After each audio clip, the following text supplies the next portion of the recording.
Hi everyone, this is welcoming you back to Visa Pathfinders Channel. This is your anchor Saheed back on board, and today we are looking at migration to Sweden, particularly the study option at the various levels for international students.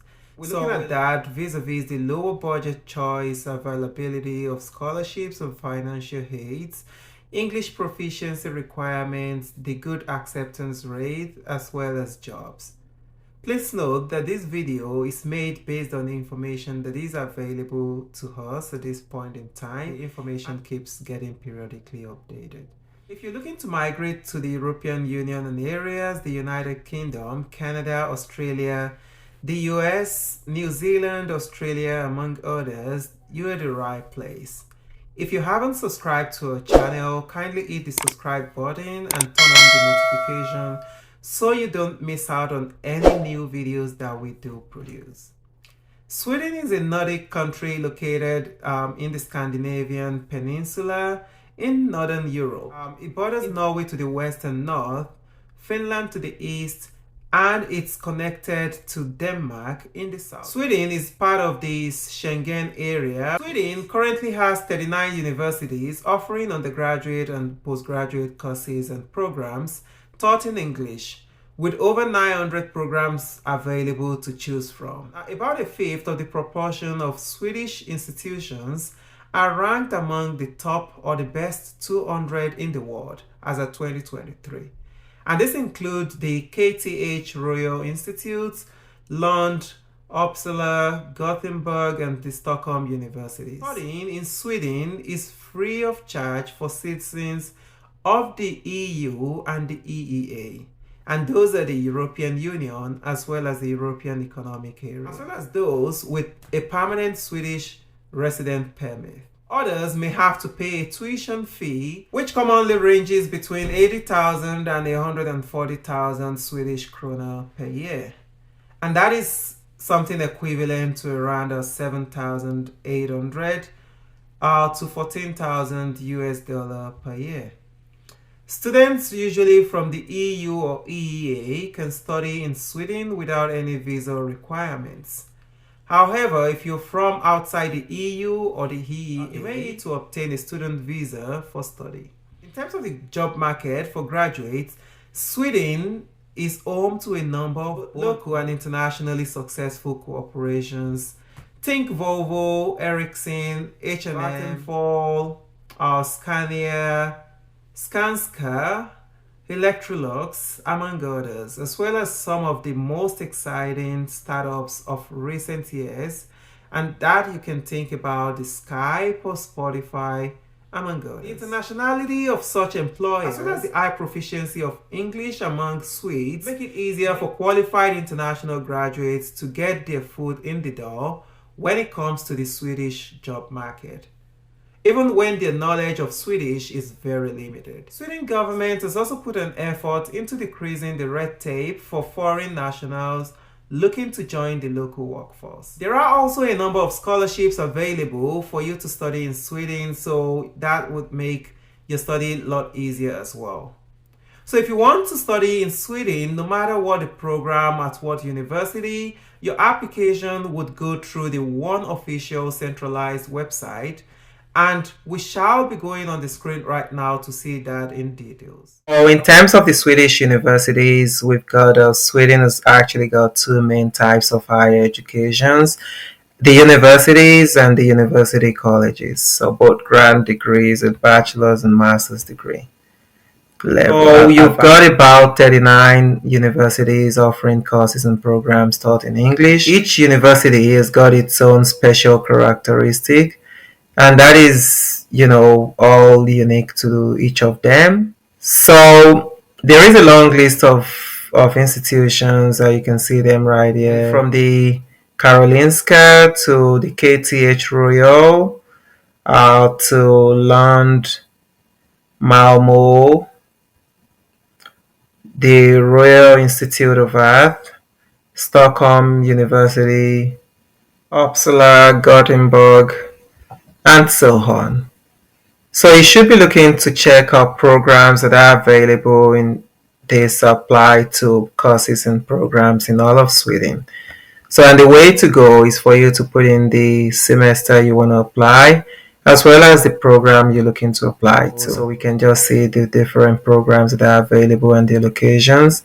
So we can see all the various programs and levels. So you can also filter based on what you're looking at, if you want to do all universities or you have specific universities you're trying to look at.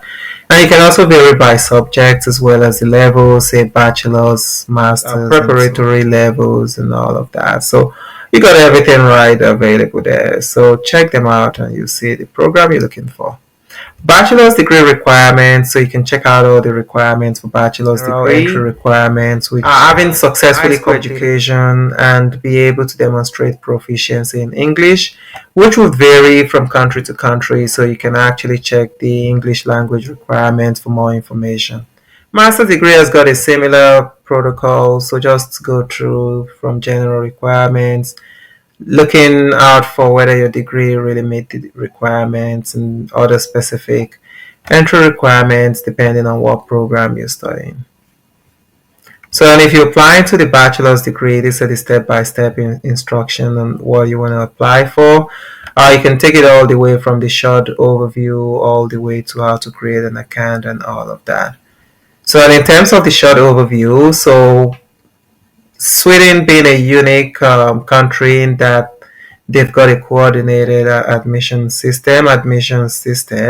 This means that you can actually apply for programs and courses at all universities on the same application. So then it's super convenient with the electronic application, create your username and all of that, set your program, fill out and submit your application, then do make your application fee payment if required, then upload all the required documents as well as follow your application up and receive your notification of selection and result. Applying to the masters, so you find the detailed step-by-step instruction on how to complete and submit an application for master's studies in Sweden. Then again, the English requirements vary from country to country. Like I said, you can check out specifics and search by country.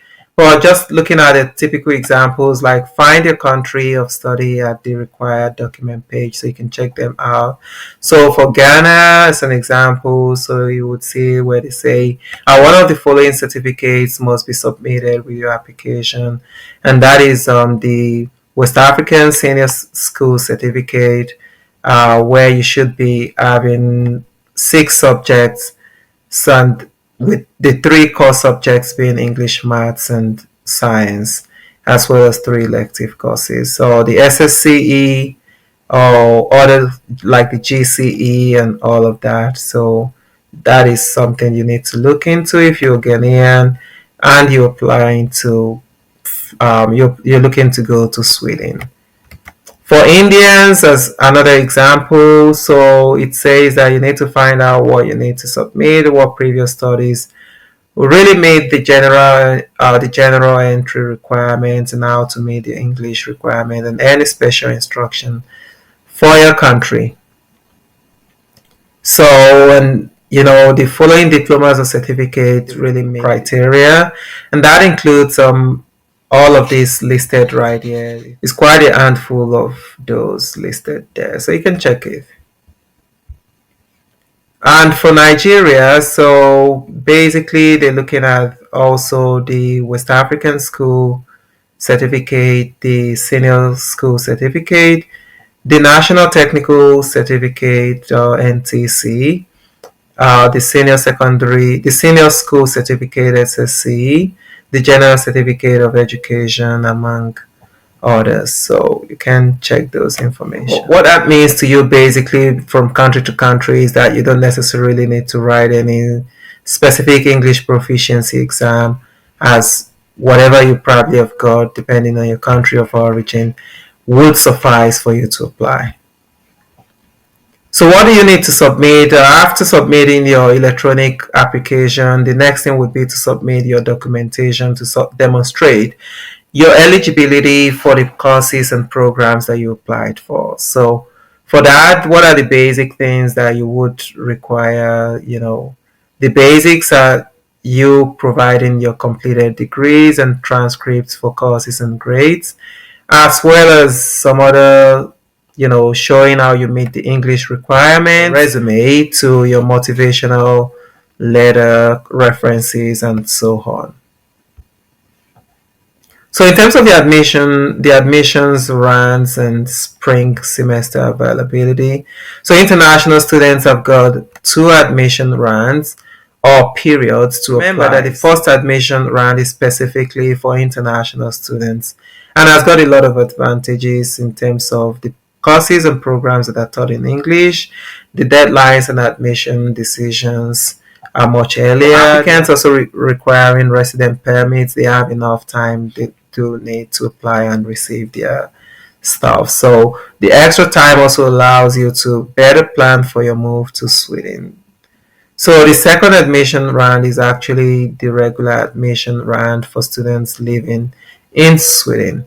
Of course, that is the Swedish round. Some English courses are also available this time around. So in terms of key dates and deadlines, so a successful admission process depends a lot on you meeting your deadlines. And in terms of the all-important dates for each of these semesters, for those looking to apply for the autumn, so it means that the following are the key dates that you would be looking out for. So the application already started since 16th of October. And you got a deadline until the next couple of weeks and so on until the time when the autumn semester really gets started. So for spring, there are different deadlines that are pretty much similar to how that has been structured. In terms of when the application run gets underway, that would be the 1st of June. The deadline for application would be 15th of August. So, and you can go on and on to check all the other information. So in terms of the fees and scholarships or resident permits as well. So for international students, fees, scholarships, and resident permits. So you have to check on this page. So to know who is required to pay a fee, what is the application fee, how do you make your payments, and all of those stuff. So you can check them right here. What scholarships are available, you can check them right here. So individuals who are citizens of countries that are not part of the EU, the EEA, or other countries as listed are required to pay application and tuition fees. Though there are some exceptions to the general rule, which you can check on this page as well for all those exemptions. And that would help you a whole lot to understand what really applies to you. So in terms of the scholarships available, there are some scholarships available to students who wish to study in Sweden. And so the funding is usually awarded on a competitive basis by the Swedish Institute and individual universities. Check out the information here ranging from the Swedish Institute to the Swedish universities and all the other details that you got regarding that. Selection and admissions results. So for those who meet the entry requirements and submitted the application on time, they would be able to compete for places in the courses and programs that they've applied for. And you can see all those information right here. And what are the next steps for you to do after you've secured an admission? So that brings us to the end of the review that has got to do with migration to Sweden. Don't forget to like the video and share with your loved ones, friends and families. Also don't forget to subscribe to this channel and hit the all important notification button so you can have all the new videos come through straight away. And thank you very much for your rapt attention, and I will be with you in a bit again. Thank you and bye-bye.